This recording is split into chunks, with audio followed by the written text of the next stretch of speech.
नमस्कार, मेरा नाम हुआ सागर कुमार। आज हम लेके आए हैं क्लास 6 NCERT हिस्ट्री का चैप्टर नंबर 6, जिसका नाम है नए प्रश्न नए विचार। तो चलते हैं हम टॉपिक की ओर। तो है अनघा निकली पेड़ पर। अनघा आज पहली बार अपने विद्यालय की ओर से सैर पर जा रही थी। इनके लिए उनके देर रात पुणे महाराष्ट्र से वाराणसी उत्तर प्रदेश की ट्रेन पकड़ी। स्टेशन पर अनघा को छोड़ने आई उसकी मां ने अध्यापिका से कहा, बच्चों को बुद्ध के बारे में बताने के साथ साथ उन्हें सारनाथ दिखाने भी ले जाइएगा। तो बुद्ध की कहानी, तो थोड़ा जूम कर लेते हैं। बुद्ध की कहानी। बुद्ध धर्म के संस्थापक सिद्धार्थ थे, जिन्हें गौतम के नाम से भी जाना जाता है। उनका जन्म लगभग 2500 वर्ष पूर्व हुआ था। वह समय था जब लोगों के जीवन में तेजी से परिवर्तन हो रहे थे। जैसा कि तुमने अध्याय 5 में पढ़ा, महाजनपदों के कुछ राजा इन समय बहुत शक्तिशाली हो गए थे। हजारों सालों के बाद फिर से अलग उभर रहे थे। गांव के जीवन में भी बदलाव आ रहा था। अध्याय 9 में देखो, बहुत से विचारक इन परिवर्तनों को समझने का प्रयास कर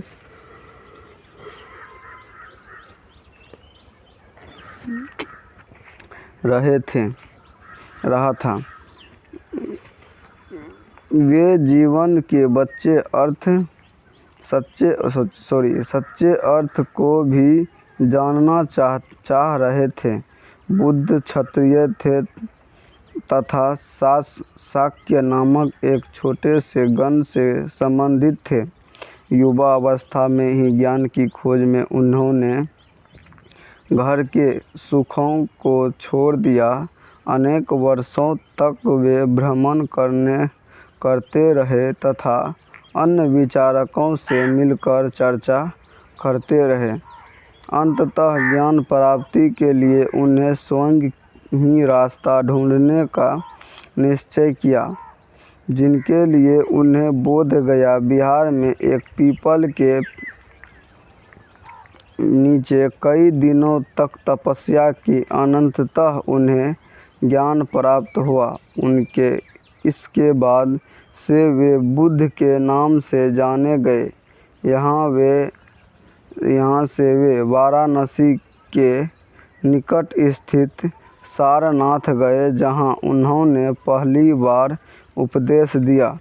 कुशीनारा में मृत्यु से पहले का शेष जीवन उन्होंने पैदल ही एक स्थान से दूसरे स्थान की यात्रा करने और लोगों को शिक्षा देने में व्यतीत किया। आगे बुद्ध ने शिक्षा दी कि यह जीवन कष्टों और दुखों से भरा है और ऐसा हमारी इच्छा और लालसा जो हमेशा पूरी नहीं हो सकती, लालसाओं के कारण होता है। कभी कभी हम जो चाहते हैं वह प्राप्त कर लेने के बाद भी संतुष्ट नहीं होते हैं एवं और अधिक अथवा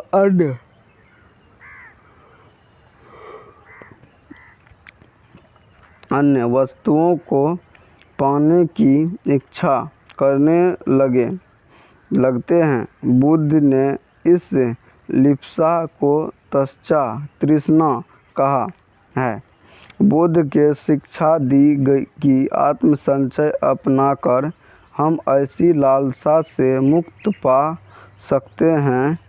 उन्होंने लोगों को दयालु होने तथा मनुष्यों के साथ साथ जानवरों के जीवन का भी आदर करने की शिक्षा दी। वे मानते थे कि हमारे कर्मों के परिणाम, चाहे वे अच्छे हो या बुरे, हमारे वर्तमान जीवन के साथ साथ बाद के जीवन को भी प्रभावित करते हैं। बुद्ध ने अपनी शिक्षा सामान्य लोगों की प्राकृतिक भाषा में दी। इससे सामान्य लोगों भी उनके संदेश को समझ सके। वेद की रचना के लिए किस भाषा का प्रयोग हुआ था? बुद्ध ने कहा कि लोगों किसी शिक्षा को केवल सारनाथ को केवल इसलिए नहीं स्वीकार करे कि यह उनका उपदेश है, बल्कि वे उसे अपने विवेक से मापे। आओ देखो उन्हें ऐसा किस प्रकार किया। आगे क्या है? किस्सा गौतमी की कहानी। यह बुद्ध के विषय में एक प्रसिद्ध कहानी है। एक समय की बात है कि किस्सा गौतमी नामक एक स्त्री का पुत्र मर गया। इस बात से वह इतनी दुखी हुई कि वह अपने बच्चे को गोद में लिए नगर की सड़कों पर घूम कर लोगों से प्रार्थना करने लगी कि कोई इसके पुत्र को जीवित कर दे। एक भला व्यक्ति उसे बुद्ध के पास ले गया। बुद्ध ने कहा, मुझे एक मुट्ठी सरसों के बीज लाकर दो, मैं तुम्हारे पुत्र को जीवित कर दूंगा। किस्सा गौतमी बहुत प्रसन्न हुई, पर जैसे ही वह बीज लाने के लिए जाने लगी, तभी बुद्ध ने उसे रोका और कहा, ये बीज एक ऐसे घर से मांग कर लाओ जहाँ किसी की मृत्यु न हुई हो। किस्सा गौतमी एक दरवाजे से दूसरे दरवाजे गई, लेकिन वह जहाँ भी गई उसने पाया कि हर घर में किसी न किसी के पिता, माता, बहन, भाई, पति, पत्नी, बच्चे, चाचा, चाची, दादा या दादी की मृत्यु हुई थी। बुद्ध दुखी माँ को क्या शिक्षा देने का प्रयास कर रहे थे? आइए, उपनिषद। जिस समय बुद्ध उपदेश दे रहे थे, उसी समय या उससे भी थोड़ा पहले दूसरे अन्य चिंतक भी कठिन प्रश्नों का उत्तर ढूंढने का प्रयास कर रहे थे। उनमें से कुछ मृत्यु के बाद के जीवन के बारे में जानना चाहते थे, जब अन्य यज्ञों की उपयोगिता के बारे में जानने को उत्सुक थे। उनमें से अधिकांश चिंतकों का यह मानना था कि इस विश्व में कुछ तो ऐसा है जो कि अस्थायी है और जो मृत्यु के बाद भी बचा रहता है। उन्होंने इसका वर्णन आत्मा तथा ब्रह्म अथवा सार्वभौम आत्मा के रूप में किया है। वे मानते थे कि अंततः आत्मा तथा ब्रह्म एक है। ऐसे कई विचारकों का संकलन उपनिषदों में हुआ है। उपनिषद उत्तर वैदिक ग्रंथों का हिस्सा थे। उपनिषद का शाब्दिक अर्थ है गुरु के समीप बैठना। इन ग्रंथों में अध्यापकों और विद्यार्थियों के बीच बातचीत का संकलन किया गया है। प्रायः ये विचार सामान्य वार्तालाप के रूप में प्रयुक्त किए गए हैं। आगे, भारतीय दर्शन की 6 पद्धति। षष्ठ दर्शन। सदियों से भारत द्वारा सत्य की बौद्धिक खोज का प्रतिनिधित्व दर्शन की 6 शाखाओं ने किया। ये वैशेषिक, न्याय, सांख्य योग, पूर्व मीमांसा और वेदांत या उत्तर मीमांसा के नाम से जाने जाते हैं। दर्शन की इन 6 पद्धतियों की स्थापना क्रमशः ऋषि कंडन, गौतम, कपिल, कपिल, पतंजलि, जैमिनी और व्यास द्वारा की गई मानी जाती है जो आज भी देश में बौद्धिक चर्चा को दिशा देते हैं। जर्मन मूल के ब्रिटिश भारतविद फ्रेडरिक मैक्स मूलर के अनुसार दर्शन की इन 6 शाखाओं का विकास कई पीढ़ियों के दौरान व्यक्तिगत विचारकों के योगदान से हुआ। यद्यपि ये एक दूसरे से विभिन्न दिखते हैं, तथापि सत्य की इनकी समझ में आधारभूत तालमेल दिखाता है। आगे, बुद्धिमान भिखारी। क्या है बुद्धिमान भिखारी? यह वार्तालाप छांदोग्य उपनिषद नामक प्रसिद्ध उपनिषद की एक कहानी पर आधारित है। शौनक व अभिप्रतानी नामक 2 ऋषि सार्वभौम आत्मा की उपासना करते थे। एक बार ज्यों ही वे भोजन करने के लिए बैठे, एक भिखारी आया और भोजन मांगने लगा। शौनक ने कहा, हम तुम्हें कुछ नहीं दे सकते। भिखारी ने पूछा, विजन, आप किसकी उपासना करते हैं? अभिप्रतारिण ने उत्तर दिया, सार्वभौम आत्मा की। ओह, इसका मतलब आप यह जानते हैं कि यह सार्वभौम आत्मा संपूर्ण विश्व में विद्यमान है? ऋषियों ने कहा, हाँ, हम यह जानते हैं।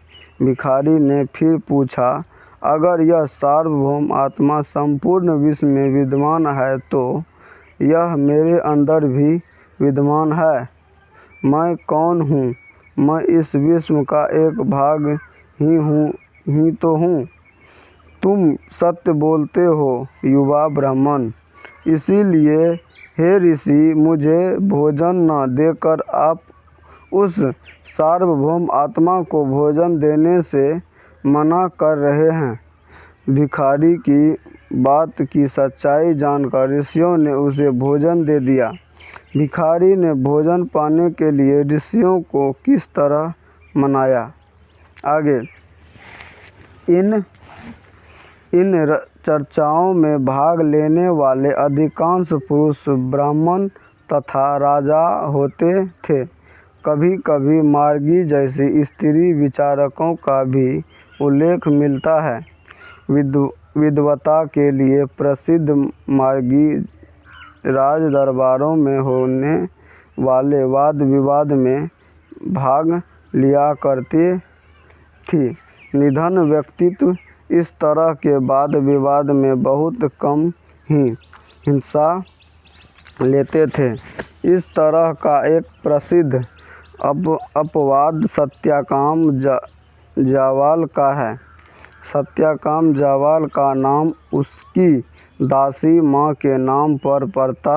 सत्यकाम के मन से सत्य जानने की तीव्र जिज्ञासा उत्पन्न हुई। गौतम नामक एक ब्राह्मण ने उन्हें अपने विद्यार्थी के रूप में स्वीकार किया तथा वह अपने समय के सर्वाधिक प्रसिद्ध विचारकों में से एक बन गए।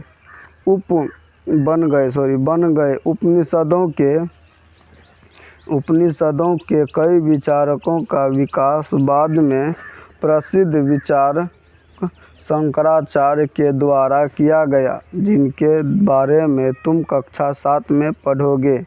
आगे, व्याकरणविद पाणिनि। इस युग में कुछ अन्य विद्वान भी खोज कर रहे थे। उन्हीं प्रसिद्ध विद्वानों में एक पाणिनि ने संस्कृत भाषा के व्याकरण की रचना की।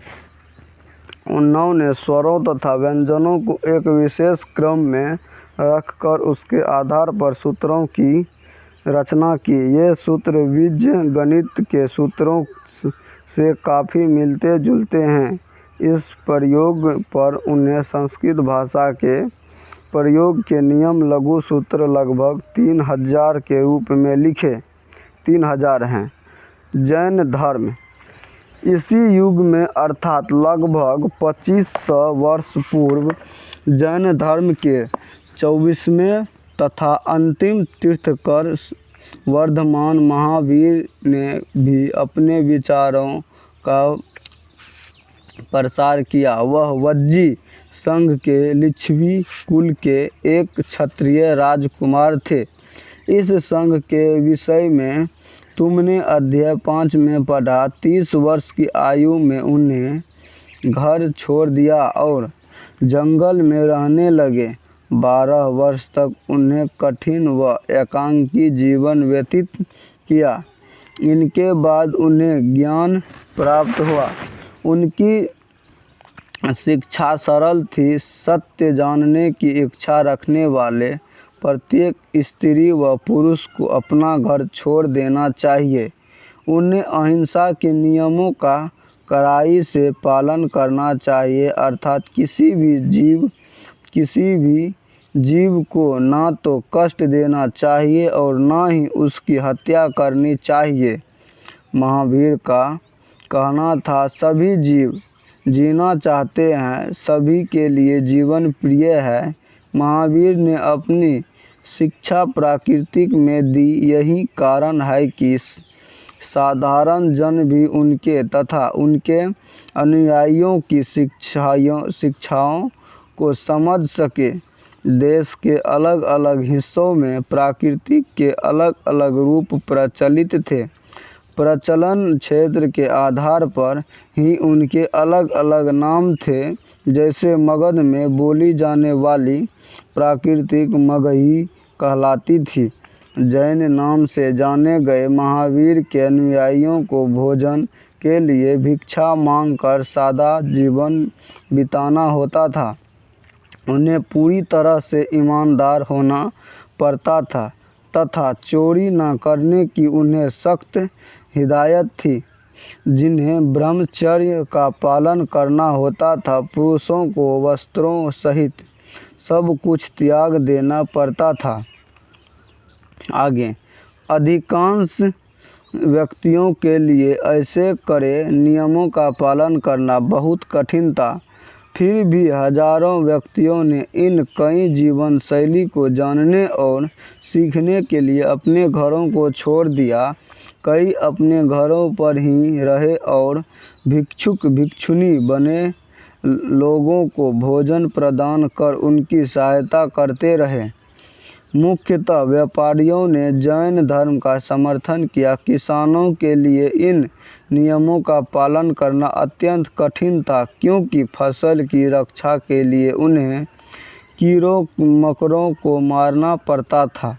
बाद ही सदियों में जैन धर्म उत्तर भारत के कई हिस्सों के साथ साथ गुजरात, तमिलनाडु और कर्नाटक में भी फैल गया। महावीर तथा उनके अनुयायियों की शिक्षाएं कई सदियों तक मौखिक रूप से ही रही। वर्तमान रूप में उपलब्ध जैन धर्म की शिक्षाएं लगभग 1500 वर्ष पूर्व गुजरात में वल्लभी नामक स्थान पर लिखी गई थी। मानचित्र 7 में पृष्ठ नंबर 105 में देखें। आगे और इसको जैन धर्म। जैन शब्द जिन शब्द से निकला है, जिसका अर्थ है विजेता। महावीर के लिए जिन शब्द का प्रयोग क्यों हुआ? आगे, संघ। महावीर तथा बुद्ध दोनों का ही मानना था कि घर का त्याग करने पर ही सच्चे ज्ञान की प्राप्ति हो सकती है। ऐसे लोगों के लिए उन्हें संघ नामक संगठन बनाया, जहां घर का त्याग करने वाले लोग एक साथ रह सके। संघ में रहने वाले बौद्ध भिक्षुकों के लिए बनाए गए नियम विनय पिटक नामक ग्रंथ में मिलते हैं। विनय पिटक से हमें पता चलता है कि संघ में पुरुषों और स्त्रियों के रहने की अलग अलग व्यवस्था थी। सभी व्यक्तियों संघ में प्रवेश ले सकते थे। हालांकि संघ में प्रवेश के लिए बच्चों को अपने माता पिता से, दासों को अपने स्वामी से, राजाओं के यहाँ काम करने वाले लोगों को राजा से तथा कर्जदारों को अपने देनदारों से अनुमति लेनी होती थी। एक स्त्री को इसके लिए अपने पति से अनुमति लेनी होती थी।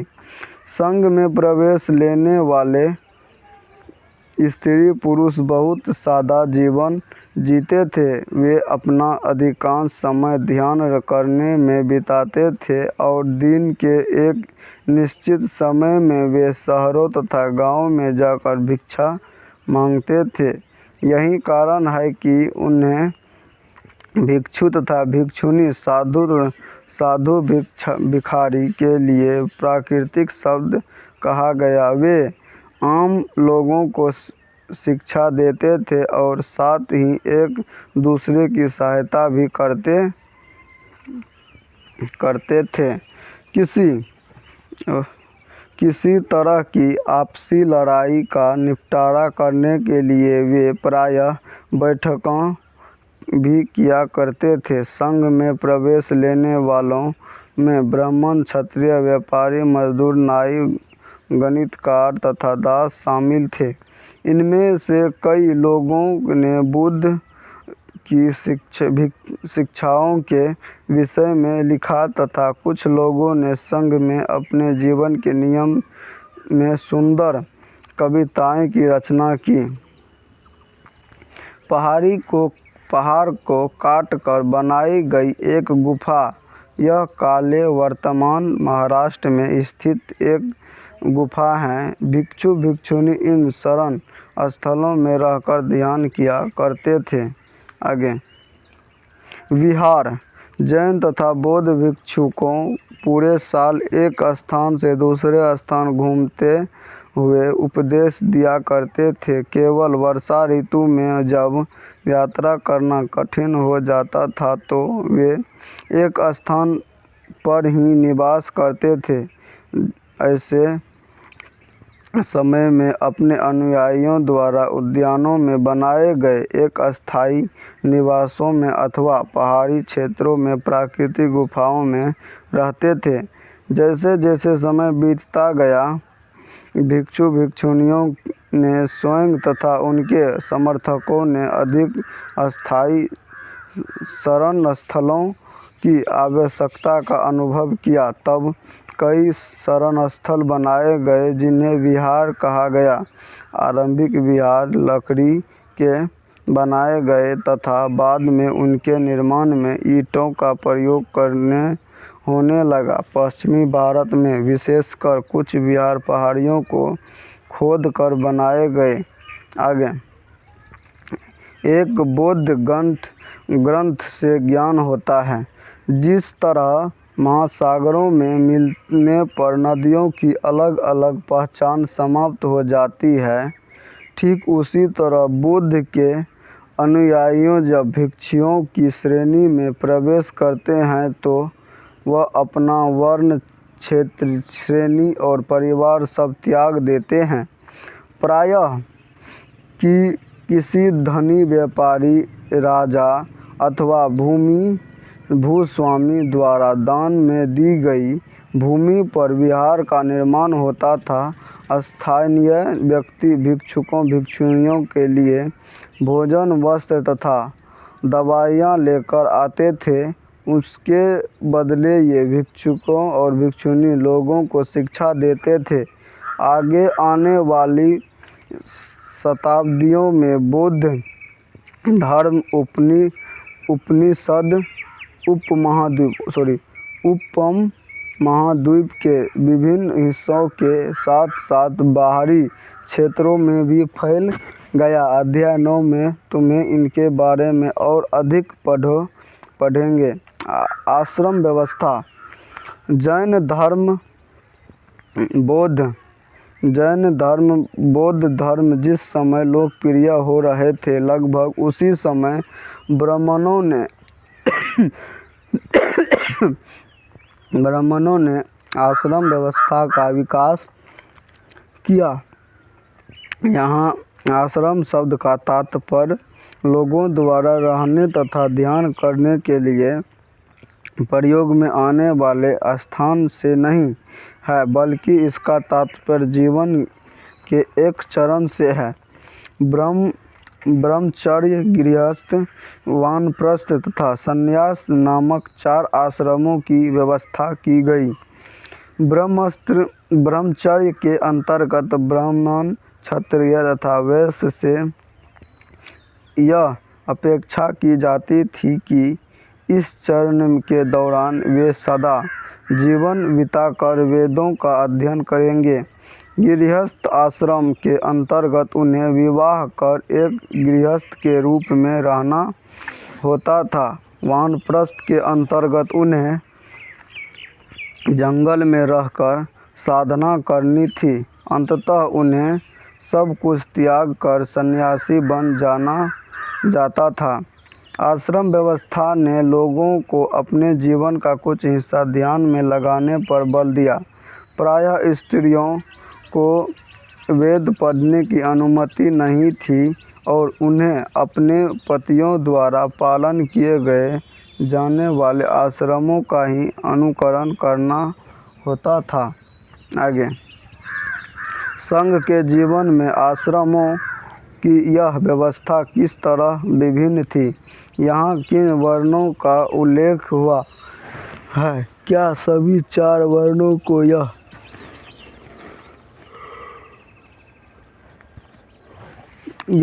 आश्रम व्यवस्था अपनाने की अनुमति थी?